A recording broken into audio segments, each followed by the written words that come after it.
Our next talk is going to be super cool. I'm looking forward to this, and we've got another live demo.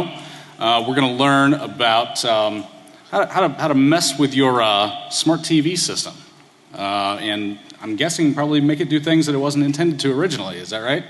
That's right. That's excellent, excellent. Well, hopefully it does everything that it was intended for today, right? Yeah. All right. Okay. Good. All right. You ready to go? All right. Well, let's give a big party track welcome to Felix, and let's get this thing started. Have a good time. Thank you. Okay. Is it on? Are the slides on? Give me 1 second.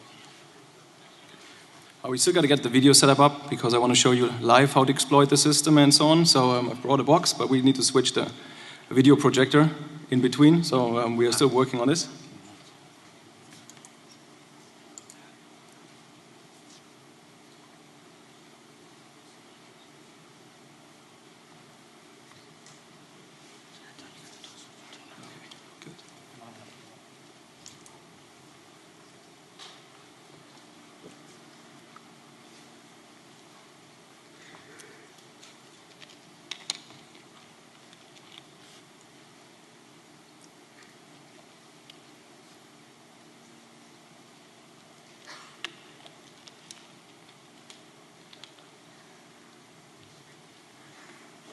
Okay. Is it up? Here we go. Okay.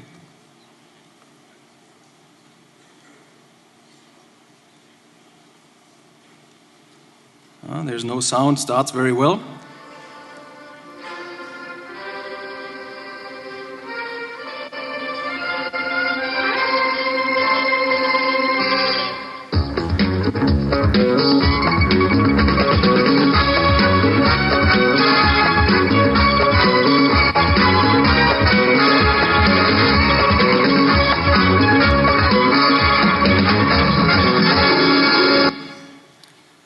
This is how my story begins. Who actually knows what that is? Sorry? That is Tatort. That's a German TV series. It's a crime series. It's almost as old as Columbo. The only difference is they are still producing shows and it's still running.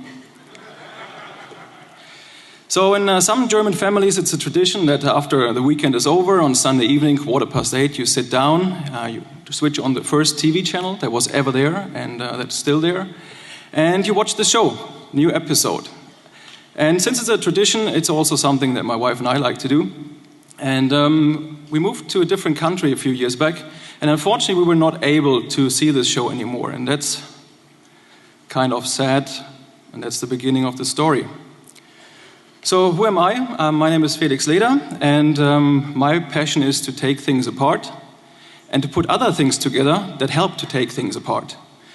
Besides that, I like to be out in the snow or in the water. And to explain you a bit more what I mean by taking things apart, I like to hunt bugs and malware and collect them. I also like to research botnet takeovers and countermeasures, and I'm heavily involved in the Honeynet project. During my day job, I work around mobile threat research at a very nice company called Blue Coat. But this research I'm presenting is not only my own work. You know, every research has some supporters, and in this case, it's a group of people from a company called NSense, and they help me with this. So the background of the story is that we had this box, a Western Digital TV Live Hub. I actually have one on stage here. And it's a very fine piece of hardware. It basically makes your dumb TV smart. And if you have a smart TV, you get even more services and more possibilities to do stuff. You see here it's HDMI output. There are also 2 USB ports. It supports Wi-Fi then, and you can attach a keyboard and stuff like this. But what's more interesting is, because at the moment it looks more like an Apple TV or something like this, it also has a 1 terabyte hard drive in there. And that's kind of neat, because then you can upload all your movies, it's all in one device, you don't need an extra storage, like a NAS or something. So that's very convenient. The processor in there is quite slow, it's a MIPS processor, but that's also not responsible for playing the video. Actually, the codecs are all in hardware on the system, and they make sure that you can play the videos fast enough. back to the story. So this box already has all kinds of services on there which are quite nice, like YouTube and Spotify and stuff like this. And after we didn't have this TV show, Tatort, for some time, my wife actually said, you're always breaking stuff the whole time. Why don't you for once do something useful with this and put my favorite show on this box? And when your wife asks you something like this, you better make sure you please her. Actually, I hope my wife is not here because she would probably comment, well, what do you know about how to please me? Well, that's a different story, okay? All right, so let's start. Before we start, we are also going to release the modifications that we have done to the firmware. So we need a disclaimer. This is for educational or research purposes only. If you do what we have done here and you brick your box, it's not our fault and we will not help you or cannot help you. Also, if you lose any type of DRM keys and so on the box, it's not our fault. Okay, so much for the disclaimer. First attempt was we did an offline analysis of the disk that's in there. Basically taking it out, plugging it into the computer, see what's on there. And it started very, very lucky. We found a private partition on there, but after a few minutes we found out there's actually nothing of relevance on that partition. Just some offline storage for Spotify and NinjaTV, and besides that there's only the partition that holds all the data, all the videos that we uploaded. And swap. So that was nothing. Unfortunately, bad attempt. Getting some pressure already from my wife for wasting time. Second step, this box has an update mechanism. It automatically reaches out to Western Digital to check if there's a new firmware, and if there is, it asks you, do you want to install it, and it does all of that automatically. You can even download the firmware manually if you go to their support page and see what's in the update. So once we download all of this, we saw that there is a zip file, and in the zip file we have 5 different other files, and 2 that look like very interesting. One is a bin file and one is called BI2. They are 150 megabytes roughly, and we want to see if we find something that we can recognize in there. And fortunately we did. There's a Squash FS file system in there, but it's at offset 32. So I still need some people drinking with me tonight, so you get a beer if you can answer what the first 32 byte might be. If you guess right. Any ideas what the first 32 byte before the actual file system image are? Signature. Very good. Who said it first? All right, come back later to me, I'll buy you a beer. Perfect, yeah. And it turns out it's an MD5 signature of the whole image. And so we started researching this a little more closely, how the images look like, and actually what you see is you have 2 different images that compose the whole operating system on the device. It's a Linux system. Image 1 is the root file system, basically from everything from root downwards. It has an end signature including the size, and at the very beginning, like the gentleman just mentioned, there's the MD5 of the whole image. This MD5 is then also appended to the second image, which is usually mounted at /opt. And this again has another signature in the very front to make sure they all fit together and nothing is broken. And those 2 together basically make up the image. Now let's look into the content. That's a bit small, I understand that, so I'll explain it. On the left side you see the main image, the root image, and that has the usual init process, which initializes the whole device. It has a config file with static config, and it has another file with MD5s. You will see there will be lots of MD5s in this presentation. It seems like Western Digital likes MD5. On the right side, there's the opt folder, and there was one interesting folder called web server, which actually looked quite interesting. So with this, there was enough information to actually modify the box, but we were a bit hesitant about whether we should just modify the firmware and upload a new one, for the reason that we were not sure if they didn't have more MD5 checks there, and it looked like they had a lot. So we were a bit hesitant to modify the firmware and maybe just brick that single device that we had. The other option was, let's go hunt for some vulnerabilities. Might take more time, but it's also more fun, right? Okay, so vulnerability finding. First thing was to look at the web server. This thing has a web server. Let me also quickly switch to, where do we have? Firefox. Here we have Firefox. And this is live on the box now. So you see, that's the access. When you log in, and the password is admin, by the way. When you log in, you get a remote control, but you can also change the password and so on. So that looked kind of promising. And fortunately, the PHP that is used to change all the configuration is not encoded, encrypted, or anything. It's just there in plain. So that's always a good start, you know, starting from the web server. SQL injection. That was the first attempt. And as you can see, there's a very nice SQL statement at the bottom, which is composed of parameters right from the GET request, like entry ID, language ID. Perfect, and that's using SQLite. So here's the statement that would actually create an SQLite database that's at the same time SQLite and a valid PHP file. Does anybody here have experience with the PDO database driver? Somebody over here? What's the problem?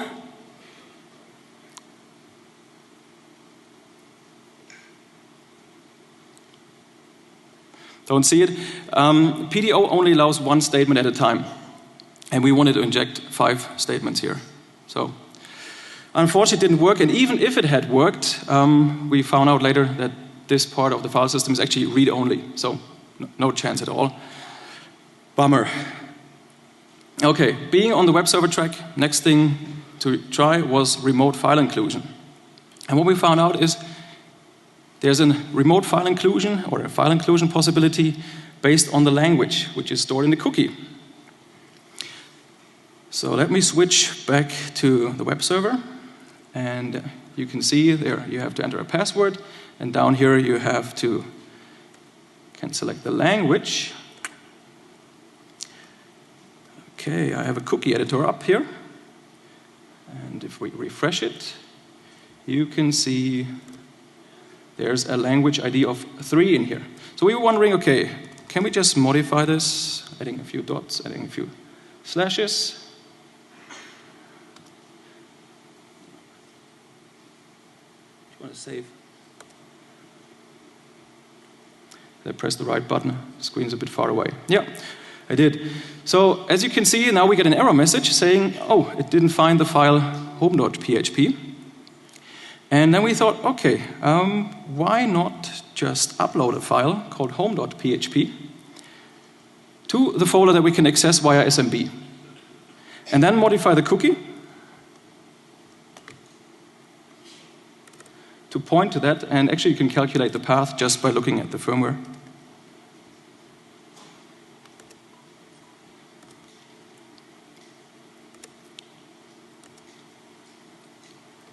Okay. I pressed the wrong button. Sorry, the cookie editor is really small and it's hard to see the screen actually from here.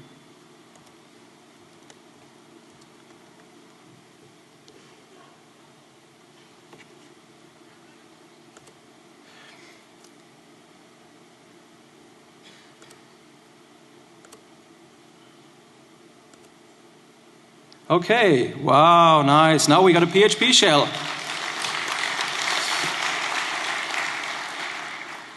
So those of you who have worked with PHP shells know that they are a pain in the ass, right? So the first thing you want to do is try to figure out if there's telnet on there, and actually telnet was on there. So we want to activate it, get onto the box, and I have to admit, my background is usually not too much the embedded devices, but more like the PC world. And usually when you own the web server, the next thing you do is think about privilege escalation, right?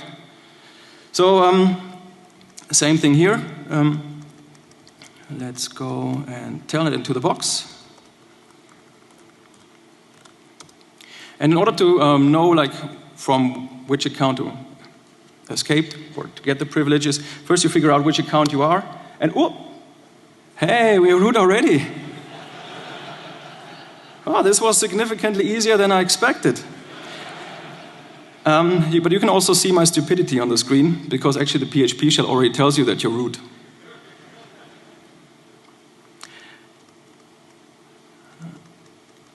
Okay, nice. So this was just the beginning, because we were able to get root. But a lesson that I had to learn during the experience is don't start with SQL injection, don't start with a remote file inclusion, don't start with privilege escalation, stuff like this. Look for the really low-hanging fruits. So investigating the image a little bit further, I found that actually the guys from Western Digital had put up a symlink from the web server's root directory right to the disk. So it was not even necessary to upload or to try to exploit the system. And I'm not quite sure if they have just forgotten it or whether they wanted to make it simple for people. Because if I just say user home.php, and that's pre-authentication, no authentication at this point, I also get the shell, just in a different directory. Ah, that's nice. So, but I thought, if it's that easy, we probably find even more stuff. So, if you have seen the first talk this morning, hacking 22 things in 45 minutes, that was a fantastic talk. The guys have taken apart the Google TV in the past, and they went for UART. So we tried the same. We also had a look on the board and tried to figure out where are pins or where are soldering points where we may add some pins. And we found that there are 2 pins that actually are candidates. You see them both in the picture here. And a little bit of measuring around and stuff like this, we found out that the one in the front that's closer to the chassis, that's actually a standard UART. There's RX, there's TX, 2 ground, and a 3.3 volt pin. And here's the warning. If you want to try this at home, it's 3.3 volts and your PC is 5 volts. You can burn either your PC, you can burn the box, or you can burn the, for example, USB to UART converter. I've burned 3. That was my lesson learned of not buying cheap stuff from Taiwan. So what do you get after you attach a serial console? So when you boot up, you get all kinds of information about the system. Where are the images stored? What else is, where are configurations? What is currently loaded? Which drivers are loaded?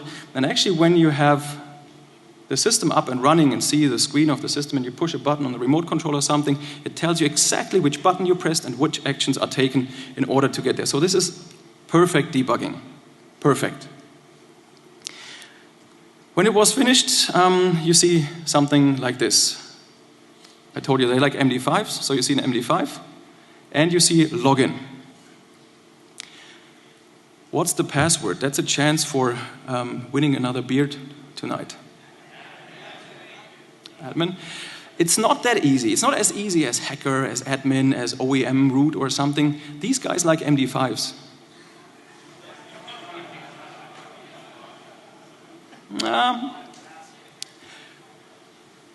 Let's have a look. Sorry?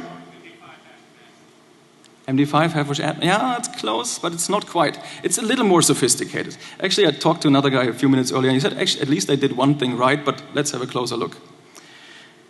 So, the shadow file actually exists in TMP shadow, and ETC shadow is just a link to that. And we found the hash in there. And started John the Ripper, obviously, because we wanted to find out what it is. But that didn't get us very far quickly, so we started investigating it a little closer. And I told you, the serial line is very helpful for debugging. There was actually one line saying password for root changed. And as you can see from the screenshot, there are also like other information about like which modules are started before and which modules are loaded after. Lots of stuff like this. So this was really helpful to triage which module or which program was actually responsible for this. There's a tool called gbus read serial num, and that's located in a folder that is not inside the original firmware image. It's actually an encrypted addition to the file system using AES encryption, which is later on mounted to user local S-bin. And here you find some security by obscurity because it's located in /home/file. And that's containing a lot of interesting information. I've also put the information in here how you can actually extract the AES key, but I'm not going to go into the details. That's more for reference. So here's how it looks visually. We have in the home folder a file called file. We have the AS key in ROM. And afterwards, stuff is extracted to a folder or mounted into a folder, user local S bin. And we have this program. And there's also another program in there, which is 13 megabytes in size, called DMA OSD. Since this is an encrypted folder, we already thought this is probably very interesting. Let's have a closer look. But let's get back to what is the password. So once we had the program, we were actually able to reverse engineer the GBus read serial num, and we found out it's doing a system call. So system function call, not a system call. Where the serial number is used, the MD5 of that is actually produced, and that's the password. How do you get the serial number? Have a look at the box. Yeah, there's actually an easier way. Have a look at the login screen, because the serial number is the MD5 right in front of login. I didn't bring a serial cable, or I actually brought a serial cable, but since I blue screened my Windows a few times with a serial cable, I don't want to try it out here. We can try it out with Linux later, because that works much better. But I still want to demo to you guys how this actually looks like. Okay, login. Here's the password. Here's the password prompt. We want to log in as root. We need to copy and paste the serial. Oh no, missed the one. Well, yeah. So I'm going to type it here. So you don't see that screen. That's just calculating the MD5 sum.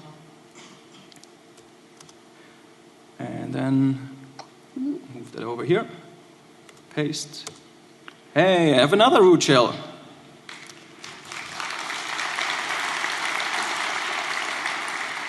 And this was the password, by the way.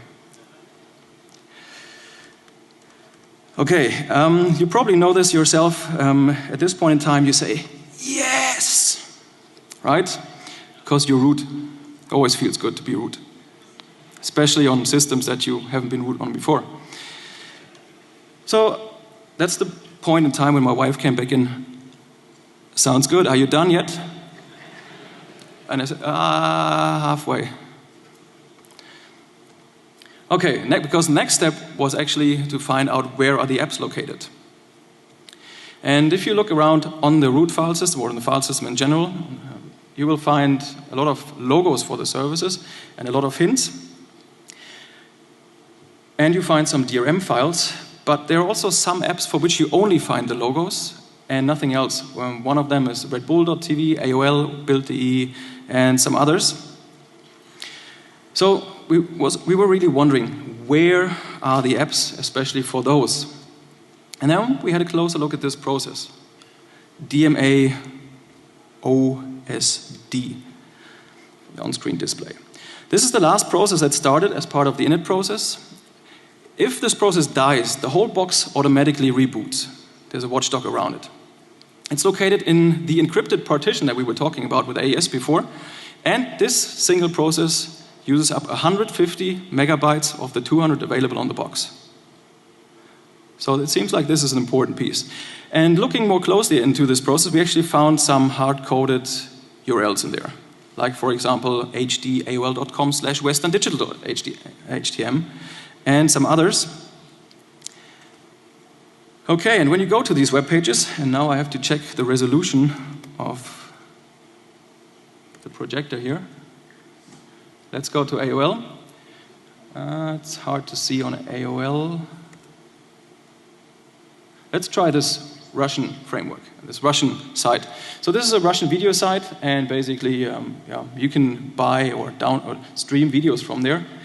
And what you see is there's a white bar at the very bottom. That's not part of the design. So if you go to these web pages with your browser, you see that they are exactly 1280 times 1024 pixels in size, and that's exactly what the box is displaying on your TV. So these pages are made specifically so that a browser on this machine, this box, can access them and you see what you're supposed to see. Okay, so that gives us some pointers. Some more information about this DMA OSD executable and where the browser is. So it's 30 megabytes, and that's huge, especially for embedded devices. It's actually quite big already for x86, but on a small embedded device like this, it's huge. And the reason for this, everything is linked in statically. There's a Qt-based web browser in there. There are libraries for HDMI, for accessing the hardware codecs. There is logic in there to automate USB sticks, check for firmware, automatically sync with a hard drive, stuff like this. It controls the network shares. There's an update daemon in there. Obviously the renderer for the on-screen menus. And it, on start, loads all pictures that it finds in some specific folders on the disk, all into memory. So this is actually the piece where you want to dig deeper in case you want to really modify the on-screen display and add, for example, new TV stations. So the next step that we did in order to understand more of the logic in there was to create a GDB server, put it on the box, so that we can attach a debugger on the box where it is running, and then control this from another machine. The information on this slide is just for your reference in case you want to try it out too. This is the compilation chains.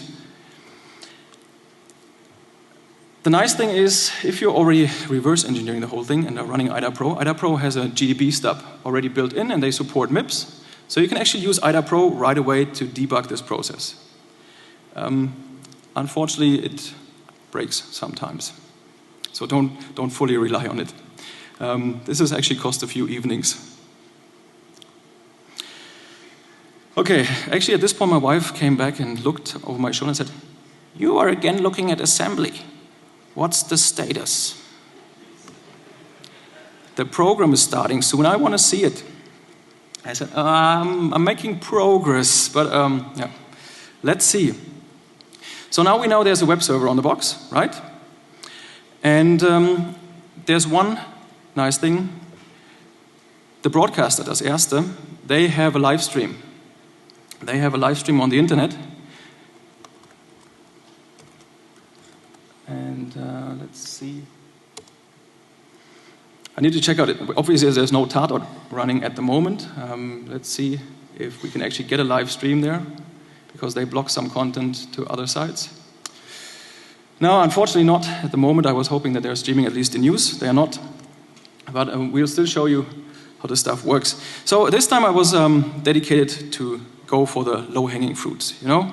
In this case, the low-hanging fruits are actually go into the process, search around, where are the URLs, the hard-coded URLs, and maybe just patch one or two to actually add the favorite TV station that we want to have. Okay, switching back to the box.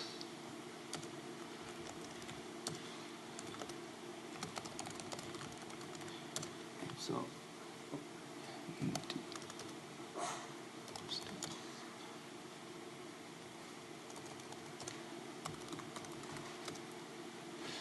okay, so 1206 is the process ID that we want to patch. 1206. And we want to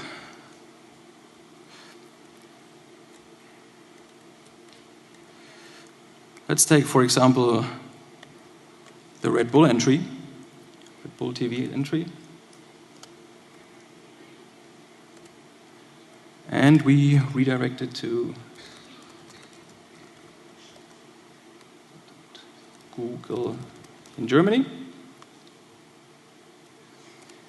Okay, so what this little tool does is it attaches via ptrace and then searches the whole memory for the sequence that we've given there. So in this case, connected.redbull.tv/Western Digital. And once it finds this pattern, it just overwrites it with whatever we've given afterwards. Actually, we found out that the address never changed, so there's no address randomization or stuff like this. But in order to keep the tool flexible for also future versions, we've kept it this way. And here we go. Here we have found it. And now I do the dangerous switch.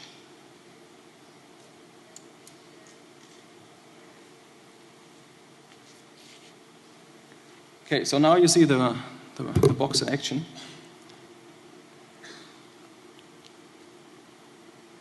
And you see all kinds of services that are on the box. And you also see Red Bull TV. So now in the background, it basically prepares everything for the Qt browser to start up. And then once the browser is started up and is running, the box reaches out to google.de, fetches the web page. Unfortunately, defcon.org has been a few times down this morning, at least on the defcon connection, so not able to do that. Okay, perfect. So now we are able to redirect it to whatever web page we want to. This was the point where I did the biggest mistake in the overall process. So because I knew there was a page where there was a live stream and I was able to patch the browser, I told my wife, I have it, I'll be done in 5 minutes. Have you ever told your wife you're done in 5 minutes? And then you know Murphy's Law, it usually takes 5 hours or more. Same here. So, quickly changing to the new URL, I got something which looked like this. The point was that this codecs that they returned to the browser of the box did not match any of the hardware codecs that were actually on the box. Oh man. So, quite there yet, but not quite. So, fortunately, the serial console actually was providing some more information. Once the browser starts, it tells you which codecs it actually loads and supports. And then it was only a matter of finding out, are there other streams that we can actually leverage, that we can use from this broadcaster. And after looking around and matching and trying out a lot of things, finally we were able to create a small web page that selected a specific codec and also made it work. So let's try this. So we want to go from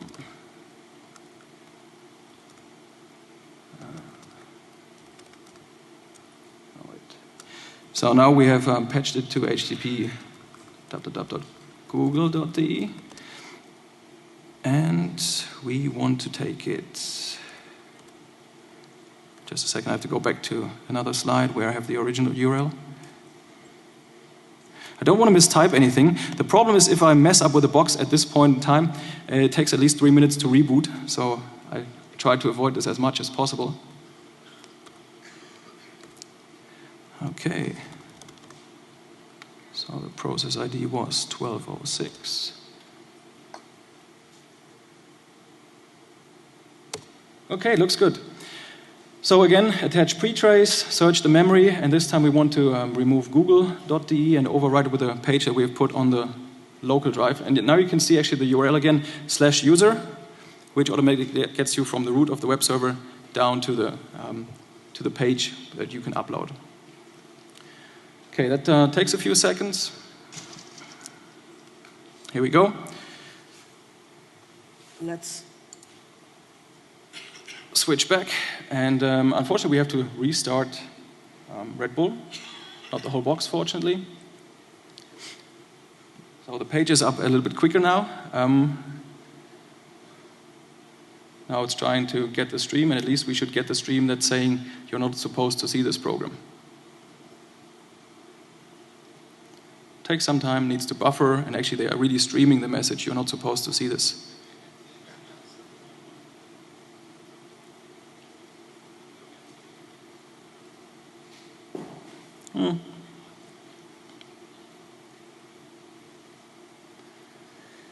Maybe today. Oh, actually, wow. So now we are progressed already a bit further. That's the weather. Perfect. Ah, nice.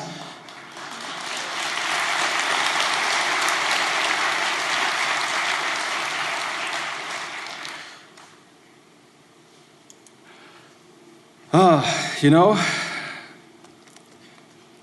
finally we were able to watch Tart out. You know, it feels so good if you can finally please your wife, especially after you've put so much effort into it. So I've told you that actually this show is quite old, it's from the 70s, right? They change actors, fortunately. So this is actually one of the famous German actors. He has also played in some American movies. Does somebody recognize him? Who is it? Till Schweiger is his name. And he has played, for example, the Nazi killer in Inglourious Basterds. Maybe you remember that one, Quentin Tarantino movie. And he's now also on the show again, after having played with Quentin Tarantino. Nice. Feels good. Unfortunately, and the talk this morning was quite good about it, you want to own the software. You want to own the software in the system and not just the hardware. The stuff that I've shown you is not really owning the software because nothing of what has been done so far is persistent. Everything was just done in memory or on a running system. And it actually is not that easy, it turns out. Even though you root, you cannot modify the file system, for example. The reason for that is everything is stored in read-only memory.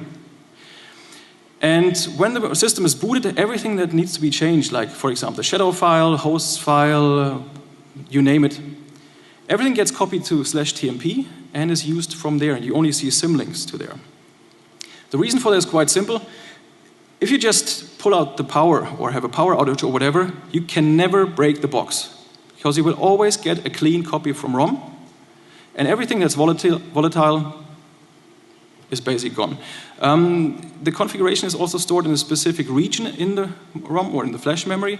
You just got to make sure that you don't have a power outage during reflashing or changing configuration settings. But for us, this was a bit tricky because we really wanted to be persistent. And most of the stuff that you see, like in red, I've marked everything that's not changeable, like /opt, root, user local sbin, the encrypted file storage.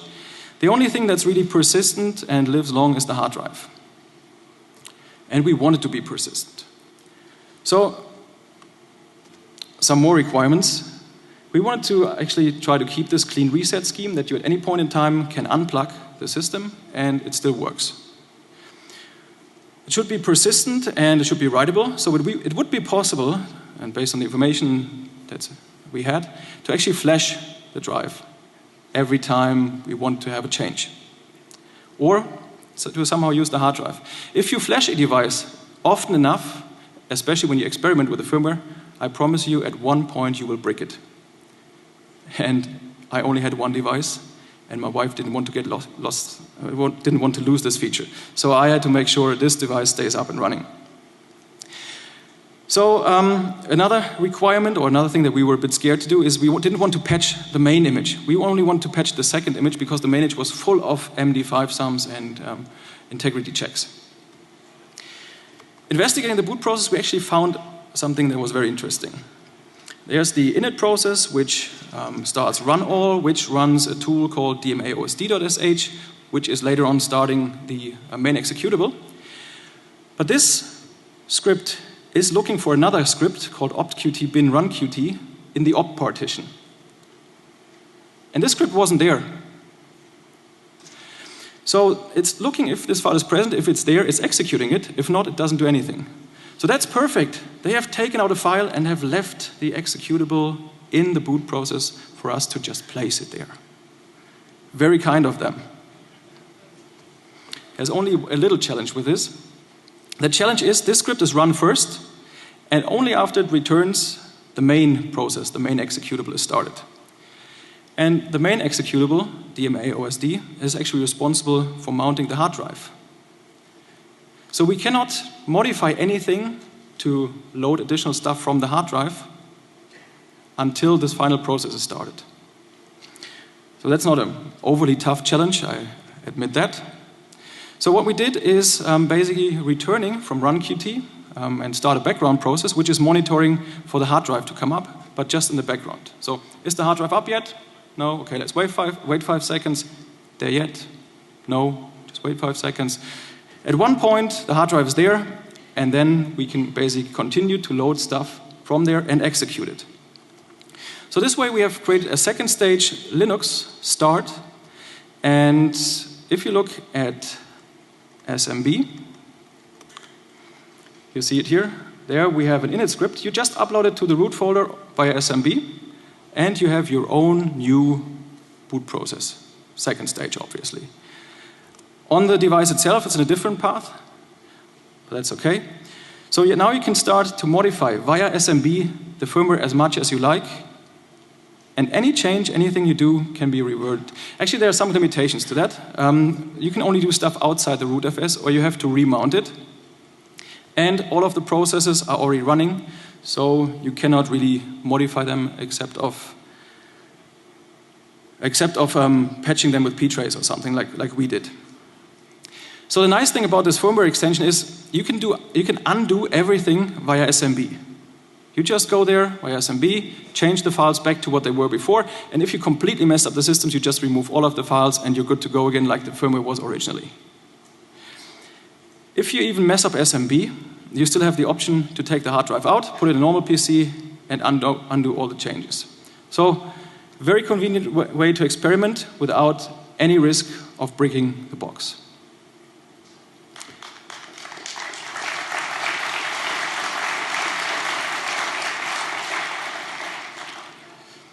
So this was the techie part, and usually there's no good party without lawyers. So do we have some lawyers in the room?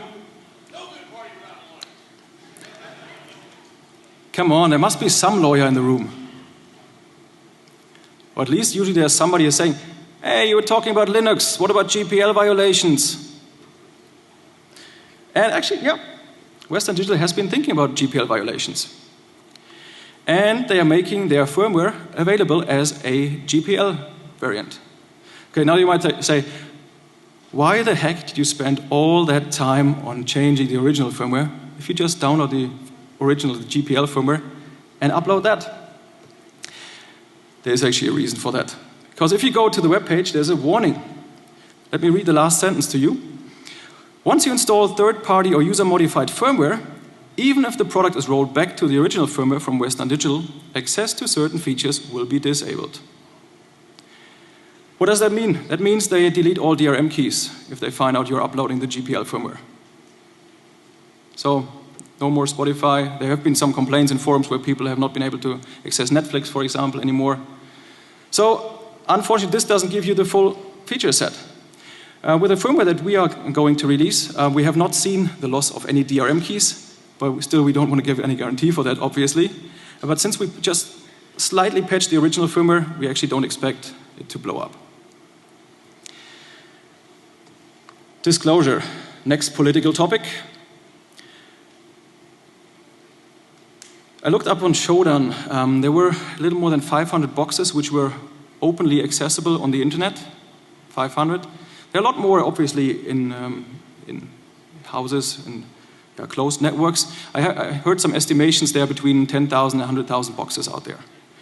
So, but still 500 that are openly there, not password protected. You can upload stuff via SMB in most cases. And people might now say, Felix, there are two remote ways how to get into the system with this. You should talk to the vendor. And I tell you, I've tried to. I've tried so hard. I've filed an official support case. I've contacted their press, because they are usually the ones who are most interested in saying, hey, I want to present about this at a con. They say, oh, okay, let's fix it first. I've talked to their product marketing. I've tried to reach out to Western Digital people on security mailing lists. Unfortunately, the answer was always, thanks for contacting Western Digital. We will forward your request to, and it feels like death null. Even pinging them and asking, hey, what's the status? Quiet. Do we have anybody from Western Digital here tonight? If you know anybody at Western Digital, I really am interested in getting some of the stuff fixed because it's just too open. So if you know somebody, let me know and we can make some progress. Staying in the political field, I know that some of you like conspiracy theories. I have one too. So if you think about this, you know, they have some serious bugs. Some of them really look intentionally, like symlinks on a root web server pointing right to a world writable folder. On the other hand, you have some stakeholders like providers of DRM-based services, like Netflix, Spotify, and so on, and they don't want to put their services on devices which are known to be open. So, why don't you just leave some backdoors in there that are easy to find, that satisfy the community, and at the same time satisfy the needs of the other stakeholders? Okay, that's just my conspiracy theory and another topic for some beers tonight. What's the outlook? Let me first explain my situation now. 2 months after we were finally able to watch Tatort every Sunday evening, thanks to the help of modifying this device, we moved houses and got a new cable TV provider. Guess what? In their standard portfolio was that broadcaster, das Erste. So I was able to please my wife for 2 months. Now it's another entity that's doing that every Sunday evening.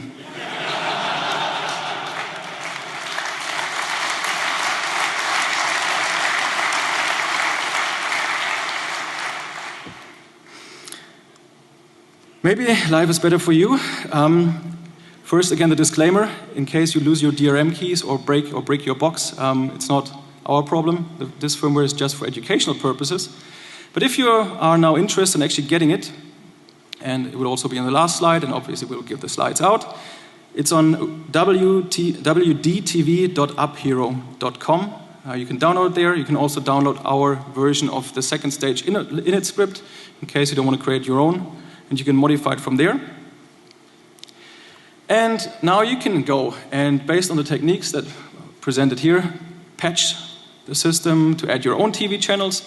Or if you want, for example, to have torrent on the box because it's low power consumption and you want to watch the videos on there anyways, you can add torrents, a BitTorrent on there.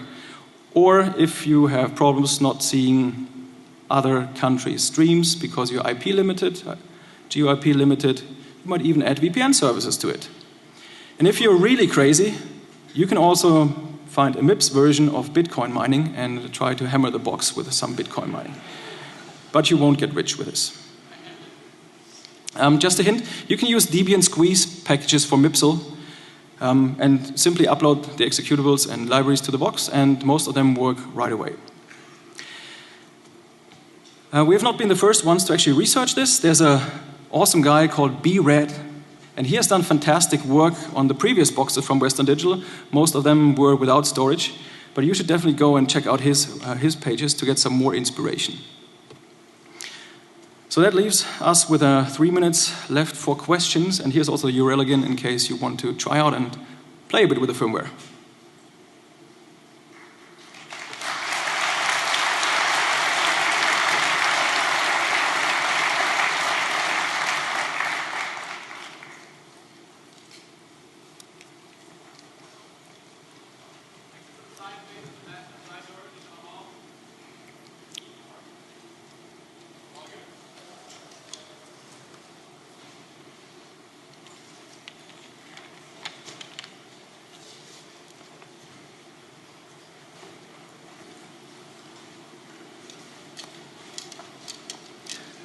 Where was the alcohol?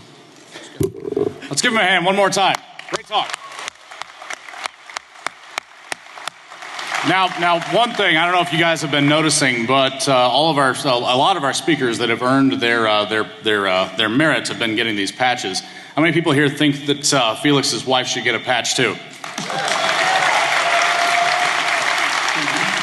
Nice.